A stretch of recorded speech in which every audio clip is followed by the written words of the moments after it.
Hello guys, welcome back to another video.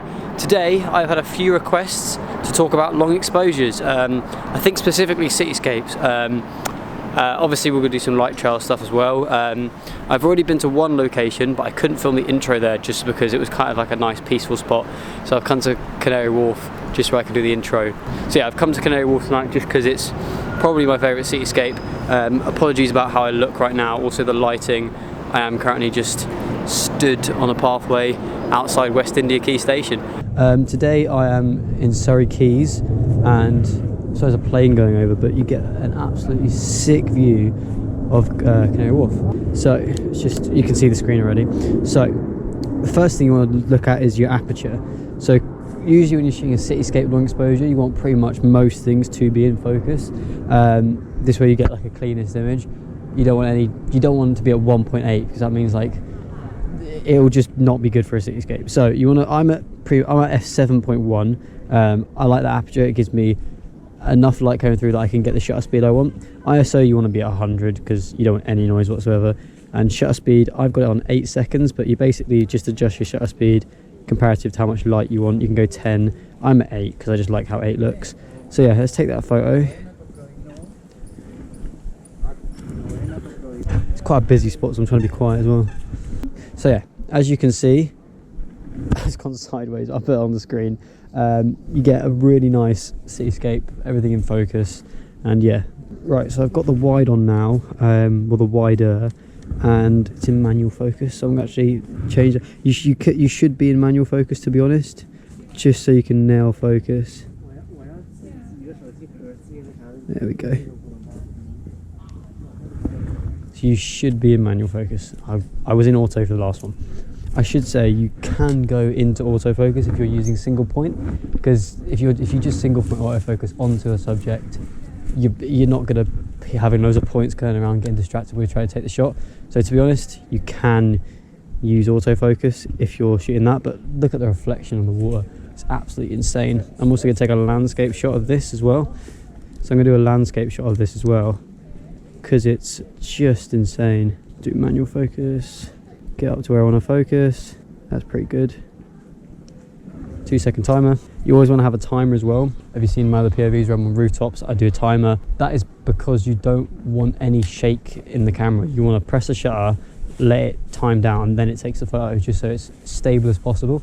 This is probably I think one of the best cityscapes in the entirety of London. So yeah, oh, that's a beautiful shot. Perfectly exposed that. Also, I like having a bit of cloud in the sky. It gives it a little bit more. Right, on to the next location. We are going to actually go up to West India Quay Station. I'm going to chuck on my 85, and you can get a cityscape from here all the way down to the city in central London. So I'm going to get that now. Okay, so we are here again, and got the camera set up. Still got the mic on it because why not? And yeah, so I'm just going to talk you through how I get these cityscapes. So I'm going to put the ISO back down to 100 from filming the intro, and we're going to go pretty much f7. Obviously you can see it's getting very dark right now, but we slowly bring up the shutter speed, and I think 5 seconds is good at f7.1. Now I'm going to change it to single point autofocus just so I can get a decent, so it's not kind of like getting confused where it wants to focus. I have got a 10-second timer on just because it's quite wobbly, so just going to zoom in, get focus, 10-second timer. Let's have a look. How stable is that?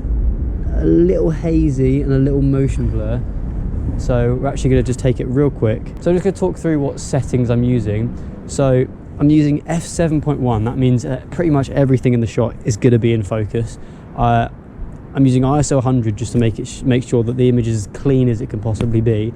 And I'm also using a 5-second timer, no, a 5-second shutter, sorry, so 5-second exposure. That means that the camera is open, the shutter is open for 5 seconds, letting in as much light as possible, so you can have that camera down at, this is a DLR train, so you can have it at ISO 100. Let's see how that shot turned out. I think that one was very good, yeah, very nice. It's a bit hazy, but nothing Lightroom can't fix. But yeah, let's pack down and we're gonna head to another spot.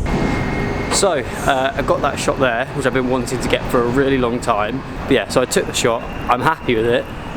It would have been better if I had probably like a 135 or a 200, but I made do with what I had. So I'm going to head to North Greenwich now. And if you know North Greenwich, or you've been, or you know London, you know exactly where I'm going. It's a very famous location for photos. It's very dark around here, and it's a very famous location to get long exposure and light trails. So I'll be showing how to get car trails, and it's pretty much the exact same way that we did all the other shots. You're just going to frame it a little bit differently. So we're we're at North Greenwich, and one of my favourite spots, just because how beautiful Canary Wharf looks. Sorry, I'm not looking at the camera, I'm just concentrating on crossing the road. Right, so I don't know if you can see. Right, so we are here. This is the location. I'm just going to set my tripod up and yeah, start getting some shots. I'm going to use the 50, and I've also got the polarizing filter that I said I needed to use last time, and I've now got it. So I've got the polarizing filter, and yeah. Right, so I apologise for the noise. We are here. I'm just pulling focus right now for the shot. 10-second timer. I put the polarizer on. I don't know how well it's going to work, because last time I got some really bad glare.